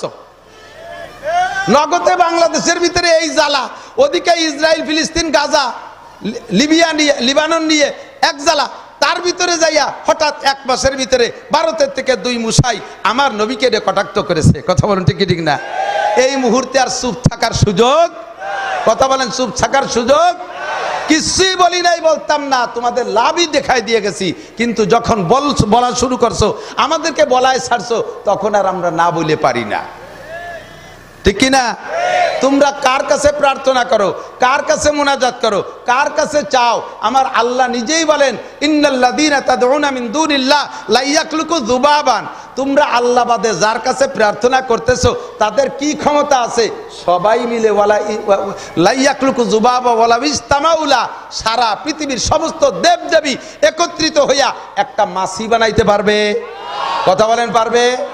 শুধু পারবে না তা না, আল্লাহ কয় ওয়া ইয়াসলুবুহুমুদ দুবাবু শাইআন লা ইয়াস্তানকিযুহু মিনহু দুফাত তালিবু ওয়াল মাতলুব। মাছি তো বানাইতে পারবেই না, বরঞ্চ মাছিতে যদি তার নাক কান চোখ কান খুলিও নিয়ে যায়, তাও তাড়ানোর ক্ষমতা রাখে? পারে পারে পারে। সে দাঁড়ায় রয়েছে বটগাছতলা, কুত্তই যাইয়ে ঠ্যাং উচরে আগাগুড়া স্প্রে করে দিছে, ঠেকাতে পারে? কথা বলেন, পারে? কোন ক্ষমতা তাদের? এ কথাগুলো কোনোদিন বলি নাই, বলারও নিয়ত ছিল না। কিন্তু তুমি আমার নবী, আমার নবীর চাইতে আকলা কলা মানুষ পৃথিবীতে আসছে আর আসবে। সেই নবীর চরিত্র নিয়ে তুমি সমালোচনা করো, কাজেই আমাদেরকে তোমরা বাধ্য করতেছো বলানোর জন্য। দোস্ত, তারপরও থামিয়ে গেলাম, আর সেদিক বললাম না। তোমরা চুপ থাকো, তোমাদের ধর্ম তোমরা পালন করো, চলে যাই জায়গা মতো, আমার দিক তাকান। তো যে বিষয়গুলো ইম্পর্টেন্ট, সেই বিষয়গুলো আল্লাহ তাআলা বেশি আলোচনা করেছেন। তাহলে আমাদের জানা মতে নামাজের বিষয় কোরআন শরীফের ভিতরে কতবার? 82 বার। এর চাইতে কি ইম্পর্টেন্ট আর বেশি জরুরি কোনো ইবাদত হতে পারে? পারে, অবশ্যই পারে। আসেন দেখাই দিই, আমার দিক তাকান। নামাজ বেশি শ্রেষ্ঠ বিদায় 82 বার আল্লাহ আলোচনা করেছেন। তবে এদিক তাকান, অন্য কোন ইবাদত এমন নাই যে একটা ইবাদতের কারণে আর একটা ইবাদত স্থগিত। বোঝেন নাই? রোজা রাইখে ভীষণ কষ্ট হয়ে গেছে, জ্যৈষ্ঠ মাসে রোজা 17 ঘন্টা। এই রোজা রাইখে কষ্ট হয়ে গেছে বিদায় ইফতার করে জাগায় গোড়ই পড়ছেন, আল্লাহ আমি রোজা ছিলাম, নামাজ পড়তে পারবো না। অনুমতি আছে? তারাবির সময় ডাকতেছে, চল আজান হয়ে গেছে, তারাবি পড়েছে, ওখানে যে কথা কয় না, রোজা ছিলাম। ও রোজা ছেলে বলে ওর সাথে কথাই কওয়া যাবে না। অনুমতি আছে? রোজার কারণে নামাজ ছেড়ে দেওয়ার অনুমতি আছে? 2 কোটি টাকা জাকাত দেবেন বলে পুরো যশোর শহরের ঘরে ঘরে ঘুরে দিন ভরে জাকাত দিয়ে ক্লান্ত হয়ে গেছেন। এখন আল্লাহরে বললেন যে আল্লাহ তোমার একটা ফরজ জাকাত, এইটি আদায় করতে যে ক্লান্ত হয়ে গেছে, আজকে কিন্তু আমি নামাজ কালাম পড়তে পারবো না। অনুমতি আছে? যারা হজে গেছেন সাক্ষী দেন, হজ তো এখন সহজ হয়ে গেছে, গাড়িতে যাতায়াত। ওই মিনার থেকে, মিনার তাবুত থেকে আরাফাতে আসে গাড়িতে, আবার আরাফাতের থেকে মুজদালিফায় যাওয়া যায় গাড়িতে, পায়ে হেঁটেও বহুত যায়। আবার মুজদালিফার থেকে আপনি জমরায়ও যেতে পারেন গাড়িতে, আবার জমরা শয়তানে মাইরে টেরে পরে মক্কায় যে তওয়াফ করতে পারেন, তাও গাড়িতে যেতে পারেন। তবে যদি পায়ে হেঁটে আরাফাতের থেকে মুজদালিফায় 11 কিলো, এইটি যদি মাগরিবের পরে হাঁটা দিয়ে আপনি হেঁটেই যান, এত ঘন 300 ফিট রাস্তা, এত ঘন মানুষ, আপনার হাঁটা লাগবে না, খালি পড়িয়ে না গেলি হয়। চুপ করে দাঁড়ায় থাকবেন, অনায়াসে গোষ্ঠী করতে আপনি চলে যাবেন। এত ঘন। এই 11 কিলোমিটার পথ যাইতে কের ফজরও হয়ে যায়। সারা রাত হাঁটা, মাগরিবের নামাজ আরাফাতে পড়বে না, মুজদালিফায় যে আগে মাগরিব তারপরে ঈশা একসাথে 2 ওয়াক্ত পড়া লাগে। ওই জায়গা বাকি রাত চুপ কাটাইয়া ঘুম হয় না, ঘুমানো সুন্নাত, ঘুম হয় না। ফজরের নামাজ ওখান থেকে পড়া এরপরে যাইতে হবে শয়তান মারতি। এই 11 কিলো হাঁটছেন, রাত্রে খাওয়া নাই, পরিমাণ মতো খাবার দাবার কিচ্ছুই না, হাজিরা ওদেরকে খাবার পায় না, ব্যাগে বুকে যা একটু খায় বিস্কুট এই খায়। এরপরে ফজরের নামাজ পড়ে শয়তানরে মারতে গেছেন, শয়তানরে মারিয়ে টেরে ওটুকু যা লাগে 4 কিলোমিটার 5 কিলোমিটার 6 কিলোমিটার আইটি যা লাগে, শয়তানরে মারিয়ে তারপরে আবার যদি মক্কায় 2টা নাফাক সুড়ঙ্গ রাস্তা আছে, ওইটার ভিতর দিয়ে যদি পায়ে হেঁটে যান, যাইয়া সেখানে যাই আবার তওয়াফ করবেন। যারা গাড়িতে গেছে তারা মাঝখান দিয়ে অল্প জায়গায় তওয়াফ করতেছে, যারা পায়ে হেঁটে যায় তারা মাঝে পারে না। মসজিদের ভিতর দিয়ে একটা গুল্লি দিয়ে আসতে 1 কিলোমিটার হয়, এইভাবে 7 কিলোমিটারের 7 তওয়াফ। এরপরে সাই বাইনা সফা আল মারওয়া, সফা মারওয়ায় সাই যদি পায়ে হেঁটে করেন, তখন আপনি বুঝবেন যে জীবনে যত পরিশ্রমের কাজ করছেন এর চাইতে পরিশ্রম আর কোনোদিন হয় নাই। যত শক্তিশালী মানুষ হোক রাখেন, এরপরে এলাই পড়ে কেলাই পড়ে জায়গায় শুয়ে পড়ে, আর বল থাকে না। এই সময় যদি কয় আল্লাহ সেই বাংলাদেশের এসে আইটি একটা হজ করছি, আজকে 2 ওয়াক্ত নামাজ আমি পড়বো না, অনুমতি আছে? শুয়ে অলিও পড়া লাগবে, কথা কর না, শুয়ে অলিও তাহলে নামাজ এমন ইবাদত যে ইবাদতকে কোনো ইবাদতে মিস করাইতে পারে না। তবে একটি মাত্র ইবাদত আছে যেই ইবাদতের কারণে নামাজও স্থগিত থাকে। খন্দকের যুদ্ধের সময় নবী পাক খন্দক খুঁজতেছেন, খবর আসতেছে মক্কার কাফের আবু সুফিয়ান সে দলবল নিয়ে আসতেছে। এই তো চলে আসলো, খন্দক খুঁজে শেষ করতে পারে নাই।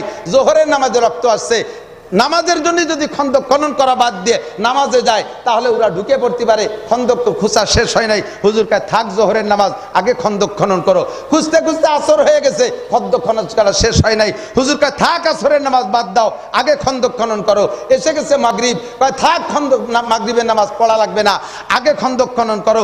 এসে গেছে ঈশার ওয়াক্ত, 4টে ওয়াক্ত হুজুর নামাজ কাজা করছে একমাত্র জিহাদের জন্য, একমাত্র জিহাদের জন্য। হজের জন্য নামাজ মাপ নাই, রোজা জন্য নামাজ মাপ নাই, যাকাতের কারণে নামাজ মাপ নাই, কোন ইবাদতের কারণে নামাজ মাপ নাই, একমাত্র জিহাদের কারণে নবী 4 ওয়াক্ত নামাজ কাজা করেছে। বোঝা যায় জায়গা বিশেষ জিহাদ নামাজের চাইতে গুরুত্বপূর্ণ। কথা বলেন। আমি গুড়াই বলে রাখছি, একটা আয়াতকে অস্বীকার করলে ওই লোকটা কাফের। আর জিহাদের আলোচনা আছে 682 বার, 682 বার, 82 বার নামাজের আলোচনা। তাতে যদি জীবন ভরে নামাজ পড়ো আর নামাজ ছেড়ে দিলে তারে কাফের বলো, তাহলে জিহাদের আলোচনা 682 বার। এই জিহাদের কথা যদি কেউ বললে তাকে যদি জঙ্গি বলে গালি দেয়, লাদেন বাহিনী বলে গালি দেয়, তালেবান বলে গালি দেয়, ওই লোকটা মুসলমান না কাফের? ওই লোকটা মুসলমান না কাফের? স্বামী যদি কাফের হয়ে যায়, ঘরে স্ত্রী যদি মুসলমান থাকে, তাদের বিবাহ বন্ধন থাকে না, স্ত্রীটা তালাক হয়ে গেছে।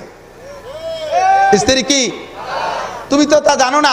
বাড়ি যে স্ত্রীর সাথে রাতের বেলা মিলামেশা করছো, এখন থেকে মরণকাল পর্যন্ত যত মিলন হবে, স্ত্রীর আমল নামায় জিনার গুনাহ লেখা হবে, তোমার আমল নামায় জিনার গুনাহ লেখা হবে। এই মিলনে যদি কোনো সন্তান হয়, এই মিলনে যদি সন্তান হয়, তাহলে তালাক দিয়া বউ নিয়ে মিলন করলে সেই সন্তান হালাল না হারাম? এ হারাম রে ভার্সিটি কয় হারামজাদা। হারাম রে ভার্সিটি কি কয়? হারামজাদা। বাংলায় কি কয়? আরে জারুসর ডাটের বাংলা কইতে জাইরোর বাচ্চা।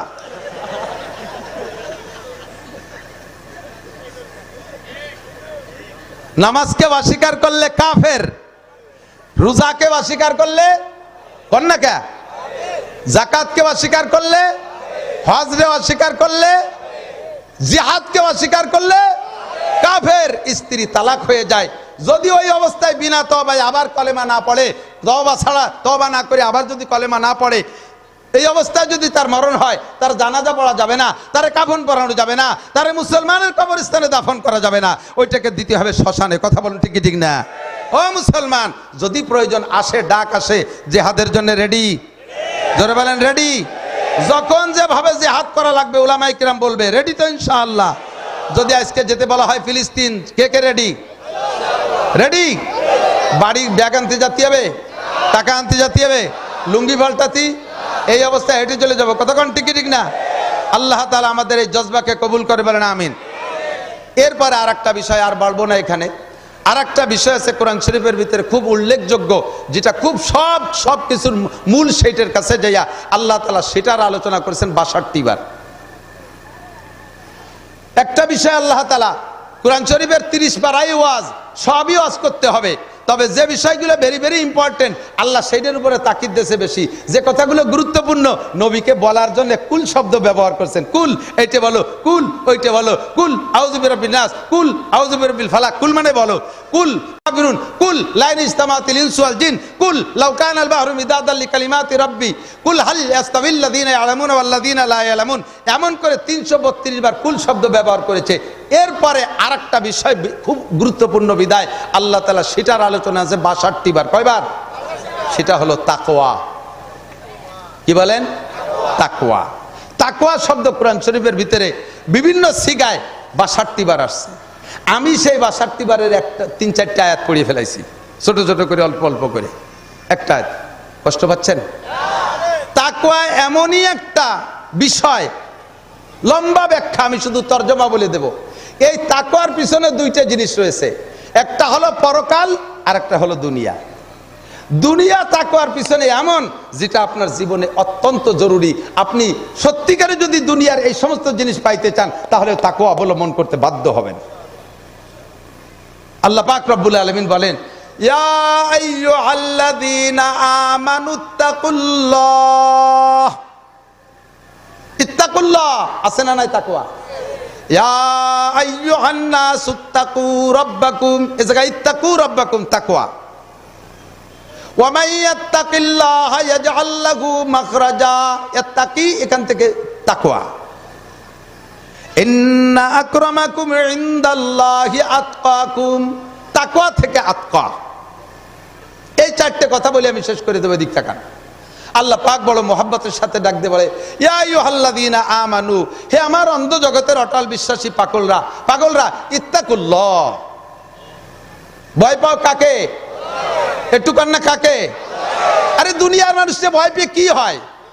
16 বছর একজনের ভয় পাচ্ছি, সেই আমাদের ভয় পেয়ে চলে গেছে, ঠিক না? আবার এখন একজনের ভয় পাচ্ছি, সে আবার কবে কোন দিকে হাঁটিয়ে যায় তার ঠিক নাই, ঠিক না? সাপরে ভয় পাই, কতক্ষণ সে কামড় দেবে, মরিয়ে যাবো, মরার পরে কি সাপরে ভয় পাওয়া লাগে? আগুনডে ভয় পাই, কতক্ষণ পোড়াই দেবে, মারিয়ে ফেলবো, মরিয়ে যাবো, মরার পরে আগুনডে ভয় পাওয়ার দরকার? দুনিয়ার আগুনডে আছে। বাঘরে ভয় পাই, কতক্ষণ সে ছিঁড়ে বুড়িয়ে খেয়ে ফেলবে, খেয়ে ফেলানোর পরে তার ভয় পাওয়া লাগে না। জজরে ভয় পাই, কতক্ষণ হুকুম দিয়ে ফাঁসি দেবে, ফাঁসির পরে আর ভয় পাওয়া লাগে না, নাকি বলেন? এমন করে দুনিয়া যাদেরকে ভয় পাই, এদের ভয়ের একটা টাইম, একটা লিমিটেড একটা সীমা রেখা আছে, তাই তো? আল্লাহ কা ইত্তাকুল্লাহ, আরে আমারে ভয় পা, তোরে দুনিয়ার সব ভয় দুনিয়া পর্যন্ত শেষ, আর আমার ভয় লম্বা টাইম, আখিরাতে অনাদি অনন্ত কাল আমার ভয়টা থাকবে।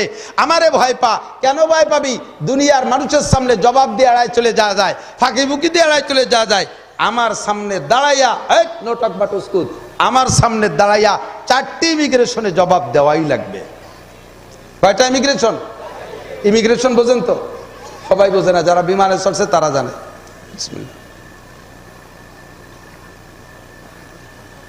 না, বিমানে যশোরতে এয়ারপোর্ট আছে জানেন, লোকাল ডোমেস্টিক বিমান, এই বাংলাদেশের ভিতর দিয়ে ঘোরাফেরা। এ বিমানেও উঠতে গেলে আছে, ইমিগ্রেশন আছে। ইমিগ্রেশন মানে চেক। বিদেশি আন্তর্জাতিক বিমানে যাবেন, বিদেশে যাবেন, ইমিগ্রেশন 1 নম্বরে পাসপোর্ট, 1 নম্বরে পাসপোর্ট, 2 নম্বরে পাসপোর্টের সাথে আপনার ভিসা টিসা আছে, 2 নম্বর পাসপোর্টের মধ্যে যা যা থাকা দরকার তা, 2 নম্বরে টিকিট, 3 নম্বরে মাল ব্যাগেজ, 4 নম্বরে বডি ইমিগ্রেশন। আমি একবার বডি ইমিগ্রেশনে ধরা পড়ে গেছিলাম। এই আওয়ামী লীগের এই নির্বাচনের আগের নির্বাচনের সময় 3 দিন মাহফিলের থেকে ছুটি দিয়েছে শেখ হাসিনা, যে 3 দিন মাহফিল করতে পারবা না। চিন্তা করলাম যে 3-3টে দিন তো আমাকে বক্তার জন্য কম না, সুযোগ পেয়ে গেছি মালয়েশিয়া হজ করতে। তো মালয়েশিয়া যাওয়ার সময় বিমানে উঠবো, সব ইমিগ্রেশনে ওকে, টিকিটও ভালো, পাসপোর্ট ভালো, আমার মালেও ধরা পড়ে, মাল তেমন নেই, একটা ব্যাগ। বডি ইমিগ্রেশনে ধরা পড়ে গেছি না, মেশিন গায়ে লাগানোর সাথে সাথে লাল বাতি জ্বলিয়ে ওঠে, ক্রিং ক্রিং করে ওঠে। প্রথম ফেরেশতা যে কয়জন আইছে তারা ধরতে পারে না, খালি মেশিন দিয়ে ক্রিং ক্রিং করে ওঠে। কোন জায়গা কি আছে, আমি তো যারা ইমিগ্রেশন আইছে সবই আমার স্রোত আছে নে আমারে, ওরাও লজ্জা পাচ্ছে, কয় হুজুর ঘটনা কি, সব পার হয়ে যায়, আপনি ধরা পড়ে যাচ্ছেন কেন? কাপড় চুপড় তো জামা কাপড়ই যা আছে, এ তো আর কইতে পারে না যে খুলে ফেলেন। কি করবো, আমিও লজ্জা পাচ্ছি, কেউ ধরতে পারে না। এর মধ্যে মহিলা ফেরেশতা একজন আইছে, ও একটা মেশিন নিয়ে আমার দিকে এরকম ধরে কি লাইট একটা জ্বালালো, ধরে হুজুর আপনার এই পকেটের ডায়েরিটা, পকেট ডায়েরিটা একটু খোলেন। ওর ডায়ালের মধ্যে দেখেন এখন বেলেড আছে। আল্লাহু আকবার, কত বড় বুজুর্গ, কিভাবে টের পালো? সত্যি খুলে দেখি যে ডায়ালের মধ্যে বেলেড, এখন কবে যেন নখ কাটি ওর মধ্যে তুই দিছি, ওইন ফেলাই দিছি। ওকে, 4টি ইমিগ্রেশন আমাকে পাস করে তারপরে বিমানে উঠতে হবে। 4টি ইমিগ্রেশন পাস না করে জান্নাতের বিমানে উঠতে পারবেন না, খোদার কসম পারবেন না। ইমিগ্রেশন কয়টা? 1 নম্বরে আন উমরিহি ফিমা আপনা, গোটা জিন্দেগির ইমিগ্রেশন। কোন সময় কোথায় কতটুকু ব্যবহার করেছো আমার কাছে জবাব দিয়ে যাও। নারীরা জবাব দাও, ফেসবুকের পিছনে কতটুক, ইউটিউবের পিছনে কতটুক। ফেসবুক আর ইউটিউব এমন একটা নিষাদার জিনিস, এমন একটা নিষাদার জিনিস, আলেমরে দুর্বল করে ফেলাইছে, পিসাবরে দুর্বল করে ফেলাইছে, মুহাদ্দিসরে হাদিস থেকে সরাই ফেলাইছে, ছাত্রদেরকে লেখাপড়ার থেকে বিচ্ছিন্ন করে ফেলাইছে। কথা বলেন ঠিক ঠিক না? মাস্টাররে পড়াশোনা থেকে সরাই ফেলাইছে, সর্বকর্মকাণ্ড থেকে মানুষকে বেকার করে ফেলাইছে ফেসবুক আর ইউটিউবের নিশায়। হাজার হাজার মাদ্রাসার ছাত্র মাদ্রাসায় থাকলে মোবাইল ব্যবহার করতে দেয় না, এই জ্বালায় লেখাপড়া বাদ দিয়ে চলে এসে খালি মোবাইলের নেশায়। কারহাবা খলকে আরি জুমলা রাস, কারহাবা খলকে আরি জুমলা রাস, বা খুদা তদবির হিলা কায়রাওয়াজ। এ বুড়ো মানুষ আমার দিক তাকান, বিবার পত্রিকা পাড়ো পড়তে পারো, বুড়ো বয়সে যে টাচ মোবাইল চালানো শিখে ফেলাইছে। কত ইনস্টল করেন হুজুর, ইনস্টল করেন। ইনস্টল কি তাতে বুঝি না, ইনস্টল দুধ দিয়ে খায় না বাদ দিয়ে খায়, সব বুঝে। বুড়ো কালে আত্মা এত পারো না, দোয়া কুনুত পারো না, কোরআন শরীফ পারো না, আসো আমারে শুনো, কই ওই না মুই আসে না, ইয়ার সেদ্রাই ভরসে বেড়ালাইছে রুগী। ইংরেজি পারো, বাংলা পারো, অঙ্ক পারো, ইনস্টল পারো, ফেসবুক পারো, ইউটিউব পারো।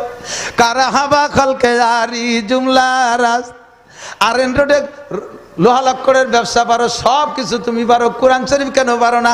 70 বছরে হিসাব দিয়ে যাও, টেলিভিশনের সামনে কতটুক, চায়ের দোকানে কতটুক, হাসিনারে উঠো খালেদারে ডুবও, খালেদারে উঠো হাসিনারে ডুবও, এ সবগুলো ভালো পাকা পাকা গল্প করতে পারো, জাগা মতো কেন পারো না? আসো তোমার গোটা জিন্দেগির ইমিগ্রেশন জবাব দিয়ে যাও। আল্লাহর সামনে দাঁড়াইলে কেউ পাস করা সম্ভব? মানে হৌসিবা নৌকিসা, হিসাবের কাঠগড়ায় দাঁড়াবেন তো বিপদে পড়িয়া যাইবেন।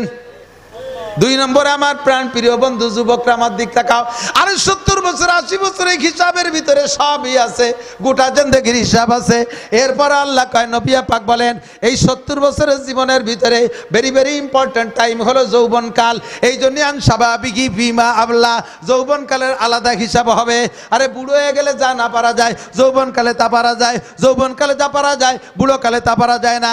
ইচ্ছে করলে বাইসাইকেল চালাইয়া চরমুনাইয়ের ময়দানে যাওয়া যায়, বিশ্ব ইস্তেমায় যাওয়া যায়, কথা ঘন্টি কি ঠিক না? আর বুড়ো হয়ে গেলে ঘরের পারে মসজিদে যাওয়ার আগে অজু বানায় মসজিদে গেছে, দরজায় পাড়া দিয়া চুমো খেয়ে ফিরে চলে এসে কি হয়েছে, কয় যে পাও মসজিদ দিয়া সাথে সাথে কোন পাইছে ফুস করে বার হয়ে গেছে, কি অজুই ছুটে গেল। এক ওয়াক্তের 3 প্রকারের নামাজ, আগে 4 রাকাত সুন্নাত, পরে 4 রাকাত, পরে শেষে 2 রাকাত সুন্নাত। এই 3 প্রকারের নামাজ পড়তে বুড়ো কালে 3 বার অজু করা লাগে, ঠিক না? বুড়ো মেশিন স্টার্ট দিয়ে ছাড়ি দিয়েছে, ফক ফক করে কালা ধুমো বাড়ে, কোন দিকে নষ্ট হয়ে গেছে। যৌবনকালে, আরে যৌবনকালে আরএনডতে নতুন স্যালো মেশিন কিনে একবার টান দিলে 1 কিকি স্টার্ট হয়ে যায়, আর একই স্টার্টে 16 ঘন্টা সার্ভিস দেয়, তার ভিতরে তার বডি হিট হয় না, ঠিক না? আর 30 বছরে মেশিন স্টার্ট দিলি ফক ফক করে কালা ধুমো বাড়ে শেষ। 70-80 বছরে বুড়ো মেশিন ওইরকম স্টার্ট দিতে দিতে কালা ধুমো বেচতে বার হয়ে যায়, ঠিক তাই না? এই জন্য যৌবনকালের হিসাব দেওয়া লাগবে। তুমি কি করেছো? নামাজটা পড়ো, রোজা রাখো। যৌবনকালে ইচ্ছা করলে প্রচন্ড শীতের রাত্রে ঠান্ডা পানি দিয়ে গোসল করে ফজর পর্যন্ত দাঁড়ায় দাঁড়ায় তাহাজ্জুদের নামাজ পড়া যায়, জিকির করা যায়, যায় কি যায় না, কথা বলেন? এই জন্য যৌবনকালটাকে তোমার আলাদাভাবে হিসাব দেওয়া লাগবে। 3 নম্বর ইমিগ্রেশন, আন মালিহি মিন আইন ইকতাসাবা। ও যশোরবাসী এদিক তাকান, মাল মাল 3 নম্বর প্রশ্ন কি?